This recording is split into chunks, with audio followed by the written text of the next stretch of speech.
வரதா. என்ன வருத்தம் என்கிறீர், விருப்பம் என்கிறீர், நம்மாழ்வாரின் பாசுரம் பாடி விண்ணப்பம் என்கிறீர்? ஆமாம் வரதா, முதலில் இப்படி உட்கார்.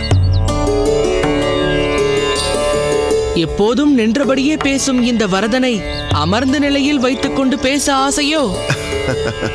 ஆமாம் என்றுதான் வைத்துக் கொள்ளேன். சரி, கவரியை வைத்துக்கொண்டு ஏன் சும்மா இருக்கிறீர்? எனக்கு புழுக்கமாக இருக்கிறது. சற்று எமக்கும் வீசேன். அதனால் என்ன வரதா, வீசினால் போகிறது.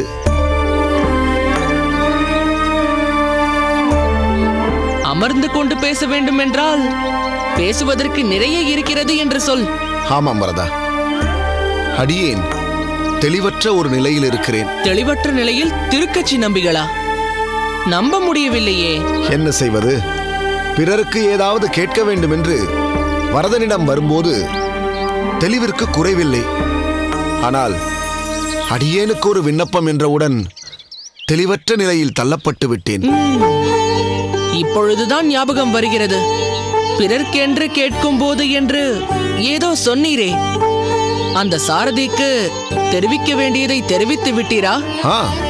தெரிவித்து விட்டேன். அவன் அடைந்த சந்தோஷத்திற்கு அளவே இல்லை. ஆனால் அடியேனின் நிலைதான் இப்படி மாறிவிட்டது. எப்படி மாறிவிட்டது? அதுதான் சொன்னேனே வரதா, தெளிவற்ற நிலைக்கு தள்ளப்பட்டு விட்டேன். என்னிடமிருந்து தகுந்த விடையை பெற்ற அவன் அடியேனை பற்றி ஒரு கேள்வி கேட்டான். அதில் நான் ஆடிப்போய் விட்டேன். கேட்டானா அல்லது கேட்க சொன்னானா?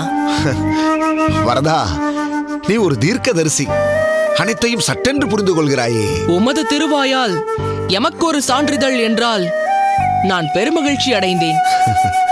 சரி, என்ன கேட்க சொன்னான்? அதை அந்த வரதனிடம்தான் கேட்க வேண்டும். நம்பிகளே, நான் சொன்ன பதிலை தானே நீர் அவனிடம் சொன்னீர். இப்போது அவன் கேட்க சொன்னதையும் என்னிடமே சொல்லும். பதிலை சொல்கிறேன். கேட்கலாம், உன்னிடமே கேட்கலாம். பல நேரங்களில் பல கேள்விகளுக்கு நீ சொல்லிய பதில்களில் அடியேன் தெளிவடைந்திருக்கிறேன். அந்த வரதனிடம் கேட்பதும் பேசும் இந்த வரதனிடம் கேட்பதும் ஒன்றுதான். அந்த வரதன் தான் நீ. அப்பாடா, இப்பொழுதுதான் நீ என் வழிக்கு வந்திருக்கிறாய். சரி சரி, நீ கேட்க வேண்டியதை கேட்டுவிடு. அது வரதா, அடியேனுக்கு மோட்சம் உண்டா? நீ தயங்கி தயங்கி கேட்கிறாய். நான் தயங்காமல் சொல்லிவிடுகிறேன். உமக்கு மோட்சம் இல்லை.